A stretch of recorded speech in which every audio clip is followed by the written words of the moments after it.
So we were doing gradient. So we have seen if you have any scalar function phi, right, then this del phi, this is known as the gradient of phi. This is known as the gradient of phi, right? And this del is nothing but what? Del is del by del x I cap plus del by del y j cap, right? Plus del by del z k cap. And then we have discussed something about its physical interpretation or geometrical interpretation. So we have seen that gradient of phi is nothing but it is the vector in the direction of the normal to the surface, right? So generally कई बार क्या होता है ये जो तुम्हारी geometrical interpretations हैं, they are asked in exam, right? So this I have already sent you, so you can make notes of these if you want, right? All the geometrical interpretations which I'll be discussing. They are important, right? So in Garewal, it has been done in a very good way. So this portion I have picked from here, right? And rest we'll continue from your book, right? This we have already discussed. अगर तुम्हें याद हो ये कल figure हमने as such discuss करी थी, but यहाँ पे ये लिखा बहुत short और nice तरीके में हुआ है. So you will get a better way of writing. So yesterday we were discussing it and you got a way की idea कि ये कैसे है, and यहाँ पे you will get how to write it.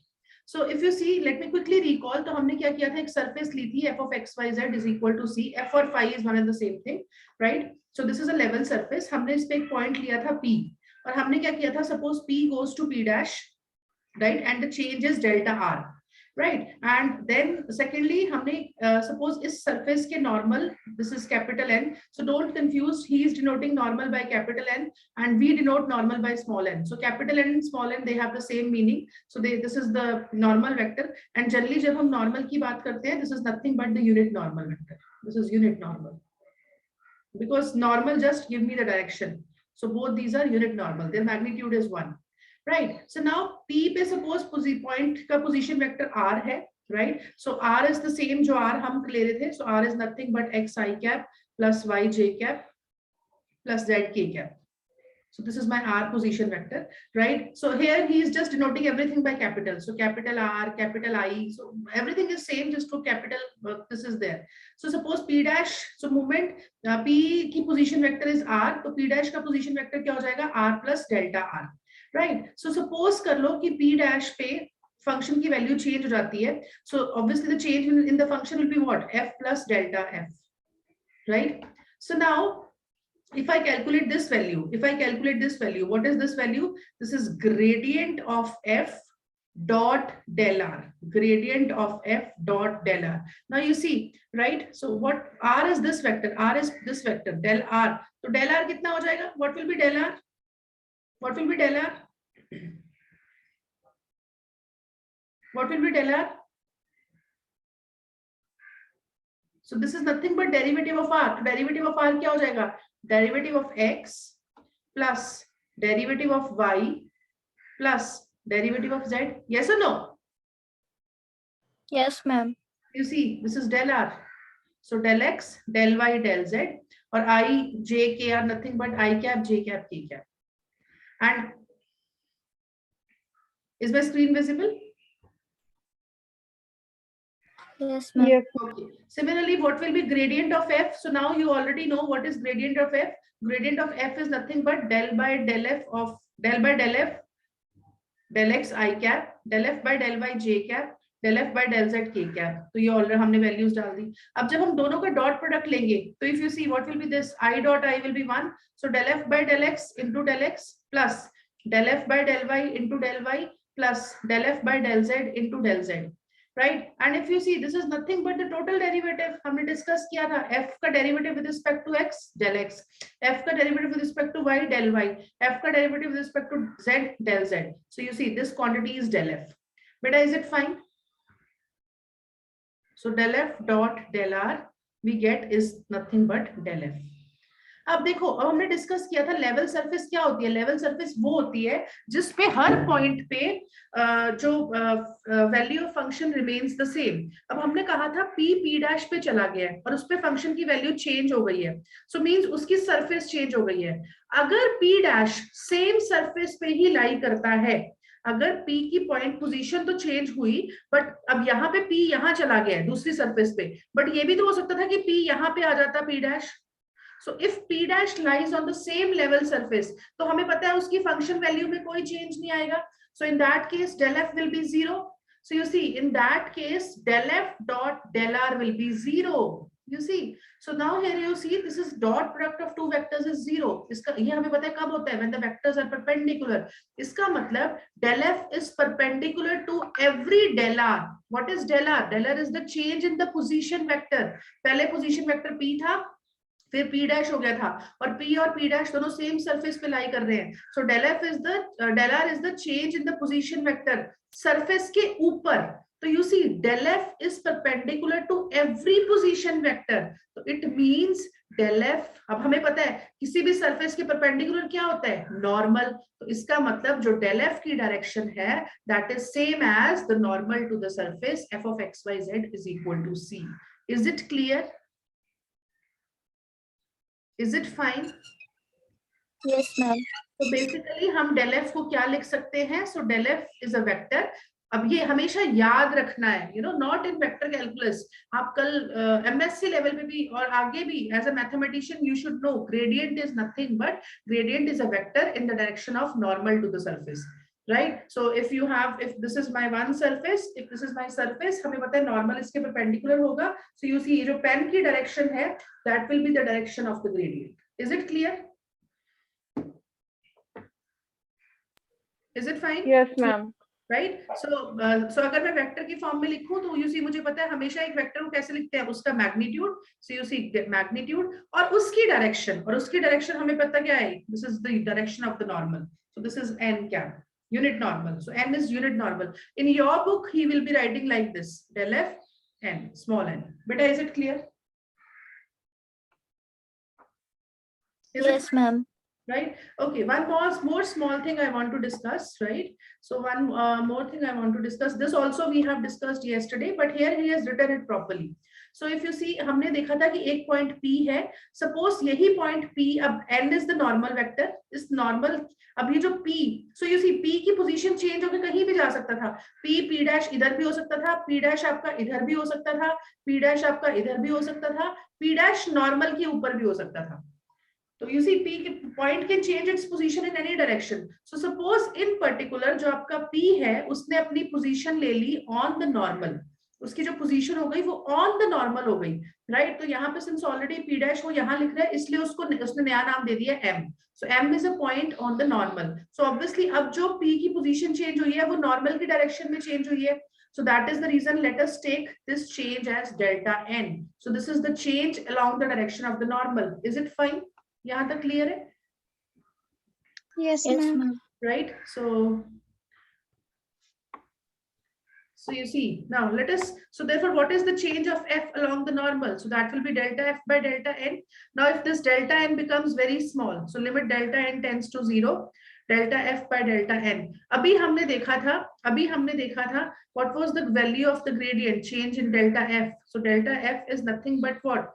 Delta f dot this one, right? So let me go back here, this one, you see अभी हमने देखा था, ये देखो delta f की वैल्यू कितनी है, gradient of f dot del r. So can I put this value of delta f? Beta, is it fine? Yes, ma'am. So you see delta f की वैल्यू कितनी बन गई, delta f dot del r. तो नीचे delta n आ रहा है. अब हमें पता है dot product of any two vectors क्या होता है. So this is nothing but limit delta n tends to 0, right? This is magnitude of del f, right? अब देखो, अब मेरी बात ध्यान से सुनो, delta f dot delta r, right? So you see this is even before that, okay, let me just erase this one, let me write here. So now, or I should write here only. So you see delta f की value अभी हमने निकाली थी, delta f is nothing but its magnitude and the normal vector, right? So हमने उसकी value डाल दी. So this is dot delta r by delta n. So this is a constant quantity, ये बाहर आ गई. So what you get, limit delta n tends to 0 n dot del r del n. बेटा यहाँ तक clear है? यहाँ तक कोई doubt? No, ma'am. Right? What was n? What was n? Normal. Normal. What was delta r? अगर आपको figure में याद हो, delta r क्या था? Change ये in चेंज position. था। Change in vector. सपोज कर लेते हैं दोनों में एंगल थीटा है, तो हमें पता है what is A dot B, what is A dot B, this is magnitude of N, right, magnitude of delta R and the angle between them cos theta. बेटा इज इट फाइन? वो यहाँ लिख रहे हैं। Yes, ma'am. अब but n is a unit normal vector, तो n का magnitude तो 1 बन जाएगा, so magnitude of n will be 1, तो क्या बच गया? Delta R cos theta. बेटा is it fine? Yes, ma'am. Yes, अब ma'am. वापस से इस फिगर में आओ, वापस से इस फिगर में आओ जो हमने अभी देखी था।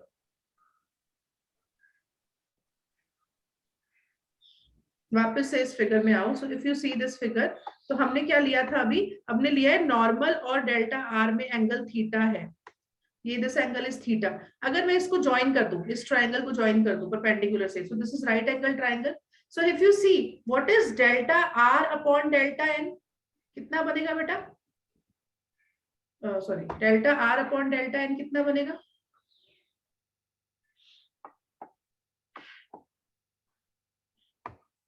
You see, if let me draw this triangle. So this is P dash, this is P dash, this is P, right? और ये है ऐसे, right? Perpendicular हम बनाएंगे. Let me draw this figure again.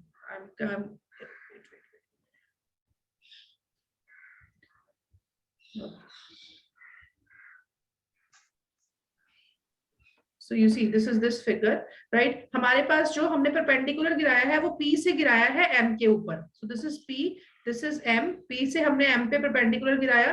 So this was this line, right? This is perpendicular. This is my P dash point. और हमें पता है what is PP dash? PP dash कितना था? Delta R. Is it fine, बच्चे? Yes, ma'am. Right? No. What about PM? PM कितना था? Delta N. Right? And angle theta कौन सा है हमारा? This is the angle theta. This is the angle theta. Is it fine, बच्चे? Yes, ma'am. So now if you see in this triangle, can you tell me what is the value of cos theta? What is the value of cos theta? Cos theta कितना होता है? Base Upon over hypotenuse. hypotenuse. तो base कितना है यहाँ पे? Delta n Delta n by delta r. बेटा जो delta r. हाइपोटेन्यूज और जिस लाइन के बीच में एंगल होता है, that line is the base हमेशा. So this is my base, this is perpendicular, this is hypotenuse.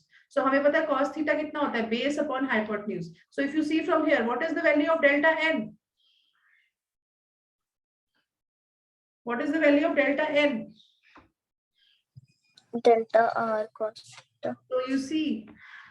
So you see हमने n dot delta r किया था, तो magnitude was n was 1.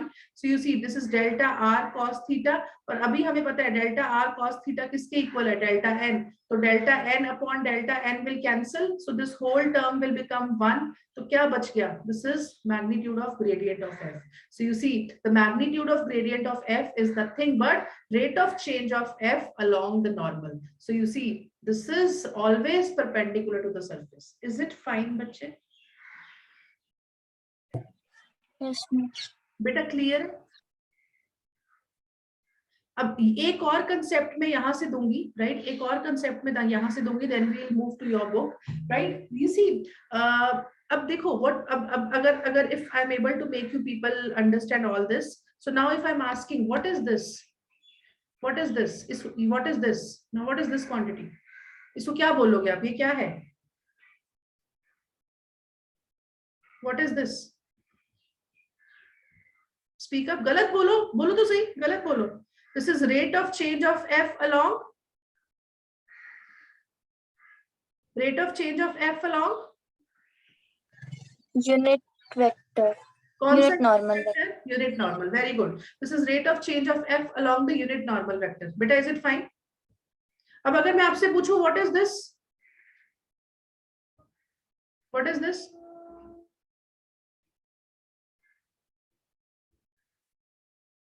Isn't it the rate of change of f along any vector A? Yes, ma'am. You see, बेटा please understand, vectors में direction आ गई। अब एक vector किसी भी डायरेक्शन में जा सकता है, तो ये हमने ये अब डिसाइड कर लिया कि ग्रेडियंट ऑफ एफ क्या होता है। This is rate of change of F along the normal. इसका जो मैग्नीट्यूड होगा, सो magnitude of gradient of F is rate of change of F along the normal. But in general जरूरी तो नहीं है कि किसी फंक्शन का चेंज नॉर्मल के अगेंस्ट ही होगा। Function can change along any direction, a function can change along any direction, yes और no? Yes, ma'am. Right, so in general we can have any directional derivative of the function. So you see, normal की direction में जो function change हो रहा है उसको हम बोलते हैं उसको हम बोलते हैं gradient. But in general a function can change it's value along any direction. तो नाउ इफ यू सी हमने यही चीज मैंने बोली थी जब हमने शुरू किया था। हमने ये दो कर्व्स ली थी, ये पॉइंट P था। P can change its position along any direction. It can change along P dash यहाँ भी हो सकता है, P डैश यहाँ भी हो सकता है, और P डैश नॉर्मल के ऊपर भी हो सकता है। तो जब वो नॉर्मल के ऊपर होगा देन इसको हम क्या बोलेंगे? Then we will call it a, तो इस रेट ऑफ चेंज को क्या बोलेंगे? Gradient. Right. So now in this point he is trying to discuss the rate of change of P along any other direction. जरूरी तो now we are trying to find the relationship between the rate of change of the vector along any direction and along the normal. Is this topic clear? What we are going to do is it clear? Yes, ma'am. Right. अब suppose P जो है वो P dash पे चला गया और जो change हुई वो डेल्टा R हुई, right? And suppose PP dash, a PP dash is something here. Let me change the pen color. So this is PP dash. So PP dash is somewhere here. You see, this is PP dash. अब suppose normal मेरा ये रहा. This is my N. This is my normal. Suppose PP dash के direction में एक unit vector है N dash. Is it fine? So let N dash be a unit vector in the direction of PP dash. Is it fine? Yes, ma'am. Okay, very good. So therefore del F by del R, as del R tends to 0, is known as the directional derivative of F at P along the direction PP dash. So उस direction में जो उसकी change हो रही है, that is known as the directional derivative of P in that direction. So that direction can be anything. अगर वो direction normal है तो हम उसको बोलेंगे gradient. Clear all of you? Yes, ma'am. Don't, अब यहाँ पे you see this is N dash, this is N। Suppose कर लो सेम जो अभी हमने किया था, सपोज कर लो इन दोनों के बीच में एंगल है थीटा। हमने थीटा लिया था, वो यहाँ पे अल्फा ले रहे हैं। So please don't be confuse, मैं अल्फा ही लिख रही हूँ ताकि आपको कंफ्यूजन ना हो। So alpha is nothing but the direction between angle between N dash and N। तो अभी हमने डिस्कस किया, और ये PP डैश कितना है? This is del R, this is del R। तो अभी और ये ऑब्वियसली क्या हो जाएगा? Del N। जो पिछले आर्टिकल में हमने थीटा लिया था वही इस आर्टिकल में अल्फा है। सो हमें पता है, अभी हमने डिस्कस किया था कि delta R upon delta N कितना हो जाएगा? Cos alpha. तो व्हाट वी सॉरी उल्टा हो जाएगा, please I am sorry. So delta N upon delta R will be cos alpha, और I can say delta R की वैल्यू यहाँ से कितनी है? Delta N upon cos alpha. So you see delta R is delta N upon cos alpha, और this is delta N। Again cos alpha को हम और भी तो लिख सकते हैं। Cos alpha is nothing the angle between N and N dash. तो अगर मैं N डॉट N डैश लूंगी, what is N dot N dash? This is magnitude of N dash, and angle between them is cos alpha. But N और N dash तो unit normal vector है, तो their magnitude will be 1. So what we get is cos alpha. Is it clear? So N dash, so cos alpha की जगह हमने क्या लिख दिया? N dash. Now let us try to evaluate जो हमने निकालना है. So del F by del R. So del F by del R will be what? Limit as del R tends to 0, right? Limit as del R tends to 0. So del F by del R. So you see अभी हमने del R की value निकाली है। del R की value कितनी निकली है? This is del N, तो del N नीचे आ जाएगा over N dash, तो N dash ऊपर चला जाएगा। Is it fine? Is it fine? हमने del R की वैल्यू पुट कर दी। Is it fine बच्चे? क्लियर है? Yes, ma'am. So you see this is n dash. Dot product is a very nice product. उसको हम जैसे मर्जी म्यूट कम्यूट कर सकते हैं. So this is n dash dot del f by del n into n. तो अगर आप देखो ये क्या है? This is rate of change of f in the direction of normal. This is the rate of change of f in the direction of normal into n. और ये अभी हमने डिस्कस किया था कि ग्रेडियंट ऑफ f का magnitude क्या होता है. So ग्रेडियंट ऑफ f को हम लिख सकते हैं magnitude of gradient of f into normal. और ऊपर हमने डिस्कस किया था magnitude of gradient of f is nothing but del f by del n into normal. So you see del f by del into n, ये क्या बन गया? Gradient of f. बेटा is it fine? Yes, ma'am. Right. So in general अगर मुझे directional derivative निकालना है, अगर मुझे, अब मेरी बात ध्यान से सुनो, क्वेश्चंस में कैसे करना है. अगर मुझे डायरेक्शनल डेरिवेटिव निकालना है along any direction, if I have to find the directional derivative along any direction, जो भी direction आपको given है, let me say this is A, you have to find the directional derivative along A. तो answer क्या हो जाएगा? del f gradient dot the direction. That's it. You see del f dot n dash. N dash क्या था हमारा? N dash was the unit vector in that direction. So a vector की direction, हमें पता है किसी भी वेक्टर की डायरेक्शन क्या होती है. What is a cap? हम कैसे निकालते हैं? किसी भी वेक्टर को उसके मैग्नीट्यूड से डिवाइड कर दो. बेटा is it fine? Yes, ma'am. जब हम उसका क्या ले लेंगे? जब हम उसका डॉट प्रोडक्ट ले लेंगे डेल एफ का, ये आ जाएगा directional derivative. This is directional derivative of a, of f vector along A. बेटा clear है? So del f dot the direction. बेटा is it fine? अगर मैं आपसे पूछूं find the gradient, gradient कैसे निकाल लेंगे? So gradient is nothing but del f. This I'll write this for me.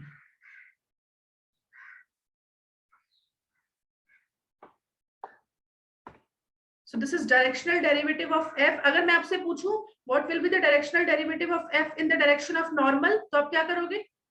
del f का डॉट प्रोडक्ट ले लोगे नॉर्मल के साथ. बेटा is it fine? Yes, ma'am.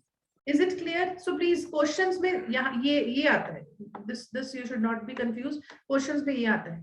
Find the directional derivative of any function f is given in the direction of vector a. तो आपने क्या करना है? पहले gradient of f निकाल लेना है और a वेक्टर की डायरेक्शन निकाल लेनी है. वो कैसे निकालेंगे? वेक्टर को उसके मैग्नीट्यूड से डिवाइड कर देंगे, दोनों का डॉट प्रोडक्ट ले लेंगे. बेटा यहाँ तक क्लियर है? बस ये याद रखो.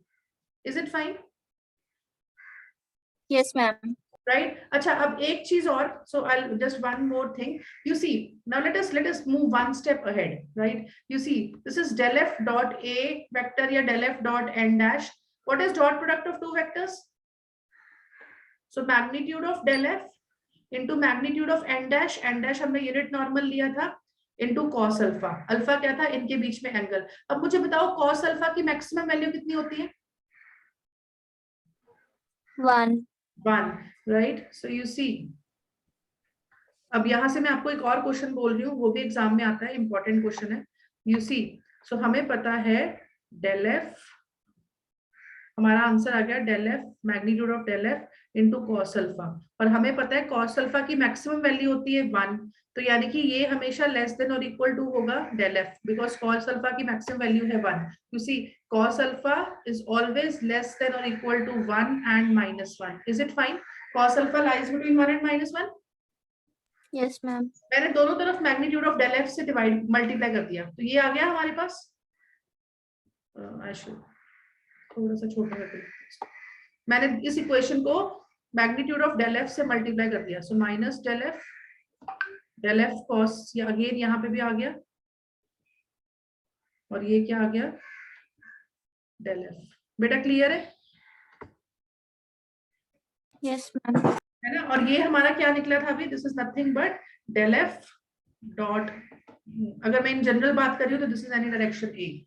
So from here, can I ask you what is the maximum? So you see, any directional derivative along any vector lies between these two values. So from here, can I ask you what is the maximum value of directional derivative? Maximum value of directional derivative कितनी होगी? What is the maximum value of directional derivative? ये हमारा है directional derivative. Directional derivative की maximum value कितनी है? Directional derivative की दो रेंज मैंने आपको दे दी। What is the upper range of directional derivative? What is the upper range of directional derivative?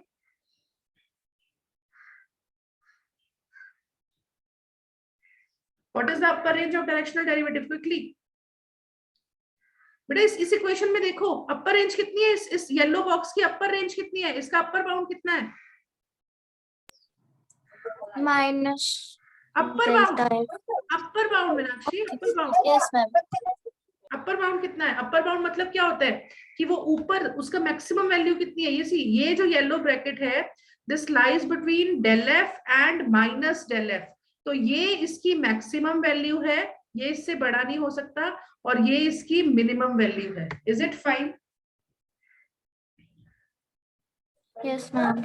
So maximum value of directional derivative is what? The gradient का magnitude, right? So let me summarize. Confused नहीं होना है. Let me summarize. What about the other people? Is the thing clear, all of you? Yes, ma'am. Let me summarize from questions point of view. आपने कैसे करना है? अगर मैं आपको कोई स्केलर फंक्शन दे दूं phi, right? How will you find grad phi? Grad phi कैसे निकालोगे? जल्दी बताओ. Del phi by del x I Del cap phi by del x I cap, del phi by plus del del y phi by k del cap z plus j cap. del phi by del z k cap. ये होता है एक question, find the grade phi. हो जाएगा ये? Yes ma'am. और grade phi का हमेशा क्या होता है? अगर अब कई बार ये भी दिया होता है given this surface find the normal, तो नॉर्मल का मतलब क्या हो गया? नॉर्मल का मतलब क्या हो गया बेटा? अगर मैं किसी सरफेस से नॉर्मल पूछूं, नॉर्मल क्या होता है? अभी तो बताया मैंने बेटा, नॉर्मल क्या होगा? What is grade phi? ये हमेशा क्या होता है? किसकी डायरेक्शन में होता है? Normal normal. डायरेक्शन। तो कई बार क्वेश्चन में ये नहीं लिखा होता find the grade phi, question होता है फाइंड द नॉर्मल। तो नॉर्मल का मतलब क्या हुआ? आपको ग्रेड phi निकालना है। Is it fine? Yes ma'am. तो नॉर्मल मतलब ग्रेड phi। अच्छा, अगर मैं आपसे पूछूं what is directional derivative, what is directional derivative of phi in direction of A, vector A, तो कैसे निकालोगे? पहले a कैप निकालेंगे, फिर grade phi dot a cap और फिर del phi डॉट a। बेटा क्लियर है? सो a कैप कैसे निकालोगे? a वेक्टर को उसके मैग्नीट्यूड से डिवाइड कर दोगे। बेटा क्लियर है? Yes ma'am. All of you. अच्छा, थर्ड क्वेश्चन जो यहाँ पे बनता है इस एक्सरसाइज में, क्वेश्चंस करेंगे but I want to give you third question mainly बनता है what is the maximum value, find the maximum value of directional derivative, find the maximum value of directional derivative. तो कैसे निकालोगे? वो क्या होती है? ग्रेड f का मैग्नीट्यूड ले। Grad f, you see grad f is a vector, तो उस वेक्टर का magnitude will be the maximum value, और उसकी मिनिमम वैल्यू कितनी होगी? माइनस उस मैग्नीट्यूड को माइनस से मल्टीप्लाई करो। बेटा क्लियर है? Is it fine? अच्छा, एक और question, yes in which direction grad f is in which direction grad f is in which direction grad f is maximum? कौन सी डायरेक्शन में वो मैक्सिमम होगा? उसकी मैक्सिमम वैल्यू कितनी थी? उसकी मैक्सिमम वैल्यू कितनी थी? 1। नहीं, maximum value grad directional derivative की मैक्सिमम वैल्यू कितनी थी? अभी तो बताइए आपने। यस मैम, ग्रेड f का मैग्नीट्यूड। ग्रेड f का मैग्नीट्यूड, अभी हमने आर्टिकल किया था कि ग्रेड f का magnitude is nothing but del f by del n। तो you see in which direction, ये किसकी डायरेक्शन में है? ये किसकी डायरेक्शन में है? ये नॉर्मल की direction. So you see, grad f will have the maximum derivative, right, in the direction of the normal. अब मुझे एक बात बताओ, अभी मैंने आपको बताया नॉर्मल का मतलब क्या हुआ? नॉर्मल का मतलब क्या हुआ? Normal is nothing but grad f. Is it fine? So actually what I want to say is in its own direction, it will have maximum. It will have maximum magnitude. So grad f की अपनी ही direction में उसका magnitude हमेशा क्या होगा, maximum, और उस maximum magnitude की वैल्यू कितनी है, उसका डिटर्मिनेंट, उसका मैग्नीट्यूड. बेटा is it clear? Yes, ma'am. और अब मुझे बात तो मिनिमम कितना मिला था, मिनिमम मैग्नीट्यूड कितना था ग्रेड एफ का, डायरेक्शनल डेरिवेटिव का? Minus of magnitude of grade. Minus of magnitude. किसी भी वेक्टर को अगर को माइनस साइन से मल्टीप्लाई करते हो तो उसकी डायरेक्शन क्या हो जाती है, रिवर्स हो जाती है. Yes ma'am. तो जो मिनिमम मिलता है वो कहाँ मिलता है, opposite direction of grad F. Is it clear बच्चे? Yes ma'am. अब आज जो हमने 2 आर्टिकल किए हैं, they are important from examination point of view, right. Questions यही हैं जो मैंने आपको कराए हैं. जब क्वेश्चंस करेंगे you will get to know. बस इतना ही करना है. क्वेश्चंस में बड़े इजी हैं. 1-2 क्वेश्चंस प्रैक्टिस करेंगे, अपने आप समझ में आएगा करना क्या है. But article point of view show that the grad F is normal to a surface, और दूसरा article maximum and minimum value of the directional derivative, right. So these 2 जो भी हमने 2 आर्टिकल्स किए हैं, that is important from examination point of view. Is it fine? Yes ma'am. Right. Okay, I'll stop here. So we'll meet tomorrow. Just जो मैंने आज कराया है, I'll upload the video. Just please see the video. कोई doubt होगा articles में मेरे से कोई पूछोगे. Yes ma'am. Okay बेटा, thank you.